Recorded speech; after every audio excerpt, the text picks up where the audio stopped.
বিসমিল্লাহির রহমানির রহিম। আসসালামু আলাইকুম। আবার একটা ভিডিও শুরু করলাম বাবার বাড়ি থেকেই, শেষ করব শ্বশুর বাড়ি দিয়ে। তো দেখো, আমি এই ড্রেসটা যেদিনই পরি না কেন সেদিনই যেন ফুলের সঙ্গে কম্বিনেশন থাকে। আর তোমরা ভাবতে পারো সেদিনের ভিডিও, একদমই না। মনোযোগ দিয়ে যদি দেখে থাকো তাহলে আর ভুলভাল ভাববে না, আমি অগ্রিমভাবেই বলে দিলাম। তো মনটা খুবই খারাপ, চলে যেতে হবে আজকে। একটু ভালো লাগতেছে না, মনের মধ্যে যেন মানে কেমন একটা অশান্তি বোধ হইতেছে, টেনশন কাজ করতেছে। বাসায় যেতে হবে, কত কাজ কত কিছু পড়ে আছে, তারপরে বাবা মাকে রেখে যাব, সেটা তো সবচেয়ে বড় কথা। মানে তাদেরকে রেখে যাওয়া কষ্টটা আলাদা রকমের কষ্ট, সেটা তোমরা সবাই বোঝো অবশ্যই। তো সব কিছু মিলায়া মনটা একদমই ভালো নাই, কিছুই ভালো লাগতেছে না। তো তবুও ভাবলাম যে ভিডিওটা শুরু করি, চলে যেহেতু যাব, শেষ ভিডিওটা বাবার বাড়িতে করি। কবে না কবে আবার আসবো, তার তো কোনো ঠিক নাই। তো আমার তো মনে হলেই হুট করে চলে আসি, তারপরও মানে হবে কি না, অনেক দিন যেহেতু থেকে গেলাম, তো সে কারণেই ভাবলাম যে শেষ ভিডিওটা করি। আর দেখো, তোমাদের যেটা শুরুতে বলতেছিলাম যে এই ড্রেসটা পরলে যেন ফুলের কাছে আসা হয়, ভিডিওটা মিলে গেছে।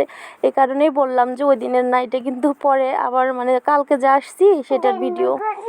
তো যাই হোক, ফুলের সামনে আসতেছি আর মানে ভিডিও করলাম, ভালো লাগলো ভীষণ।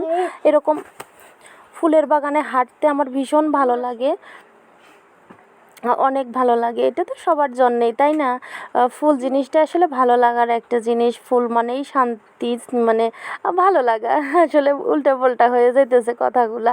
তো যাই হোক, দেখো আমার মেয়েটা দাঁড়ায় আছে, আমি ভিডিও করার পরে দেখলাম যে দাঁড়ায় আছে। তো ভাবলাম যে একটু ওকে ভিডিও করি। তো চলে আসছি দেখো সিরাজগঞ্জে শ্বশুর বাড়ি। আমি আর কোনো কিছু ভিডিও করতে পারি নাই, আমার মনটা খুবই খারাপ ছিল, আমার একদমই ভালো লাগতেছিল না। আর এই হচ্ছে অবস্থা আমার বাসার, মানে কোনো জায়গায় নাই, এতটুকু জায়গা বাকি নাই যে নোংরা জমা করে রাখে নাই, এরকম কোনো জায়গা নাই। প্রত্যেকটা জিনিস, সবগুলো জিনিস যেন নোংরা দিয়ে ভরা, এলোমেলো। আমি বুঝি না যে এই ব্যক্তিগুলো কি করে, কেন এরকম নোংরা হয়। আমার কথা, যতটুকু প্রয়োজন ততটুকু ব্যবহার করো। আর এই ঘরের চাদর দুইটা চেঞ্জ করে দিছি, চেঞ্জ করার পরে মেয়েরা এসি দিয়ে শুয়েছিল এখানে, এই কারণে একটুখানি তোমার এলোমেলো। ওদের বললাম যে এসিটা চালায় দেই, তোরা এখানে শুয়ে থাক, আমি ওই ঘরগুলো পরিষ্কার করতে চলে যাই। তো দেখো সবগুলো ঘরের একই অবস্থা। আর এই যে দেখো তোমার কি বলে, বিছানা, নিচে বিছানা করে এই ব্যাগটা রাইখা এখানে আমি শুয়েছিলাম একটু। তার কারণ হচ্ছে তোমার, আমি এসির ওই ঘরে শুই নাই, মেয়েরাই শুধু ছিল, এখানেই শুয়েছিলাম। আমার খুবই খারাপ লাগতেছিল, মেয়েদের মানে চিল্লানি আমার ভালো লাগতেছিল না। আর এই যে বিছানার অবস্থা দেখো। আরও একটা কথা বলি, যতগুলো চাদর দেখতেছো এই ঘরগুলোতে সবগুলোই ধোয়া, মেয়ের বাবা সব ধুয়ে রাখছে। এই যে কোনো রকম আবার ভিডিওটা শুরু করলাম একদম সম্পূর্ণ কাজ শেষে। এখন আলহামদুলিল্লাহ কাজ শেষ হয়ে গেছে। তো এই ঘরের বিছানার চাদর পাইরে নিচ্ছে, এখানে শুয়েছিল, এই কারণে হচ্ছে তোমার একটু এলোমেলো। তো এখন আর গুছাবো না, কোনো মানে এনার্জি নাই। কিন্তু তোমার সব ঘরই। আর এই বিছানার চাদর তো দেখছোই, মেয়ের বাবা মানে পায়রা রাখছে, এটা ধোয়া চাদর। আমি শুধু একটু সুন্দর করে গুছায় নিছি, আর সব কিছু আবার একটু পরিষ্কার করে নিলাম।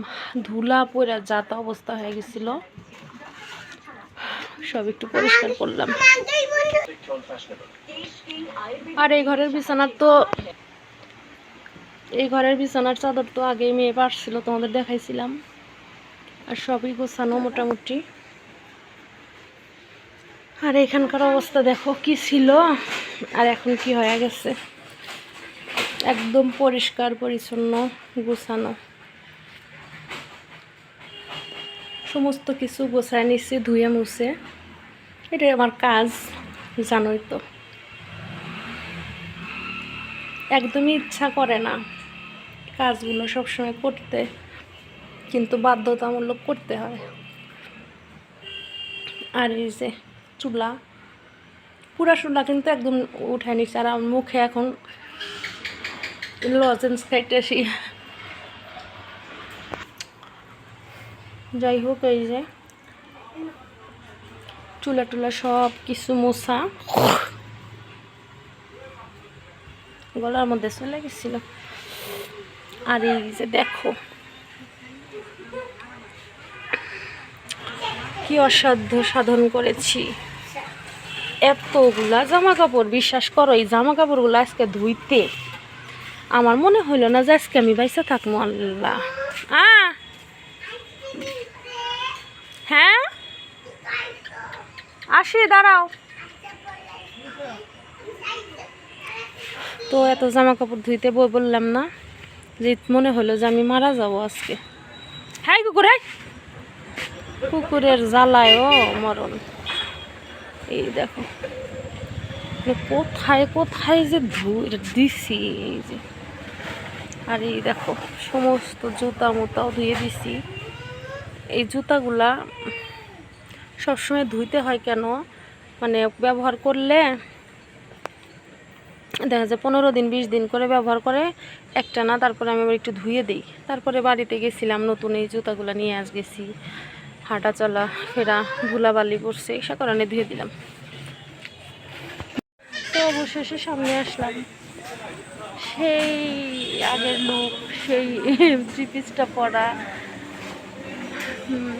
তো সামনে আসলাম, ভীষণ ক্লান্ত, ভীষণ ক্লান্ত, এতটাই ক্লান্ত বললাম। আমি আজকে জামা কাপড় জানো ধুইতেছিলাম আর ভাবতেছি আল্লাহ আমি মনে হয় মারা যাবো মারা যাবো, এমন একটা অবস্থা। তার মধ্যে দেখো যে হাতের এখানে কেটে নিছি,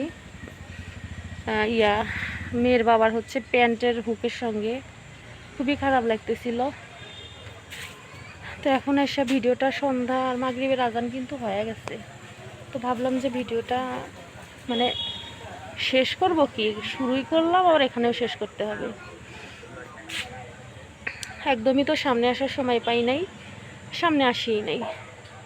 তো যাই হোক, তোমরা সবাই খুব ভালো থাকো, সুস্থ থাকো, সুন্দর থাকো। দেখা হবে কালকে নতুন আরেকটা ভিডিওর সঙ্গে। আল্লাহ হাফেজ।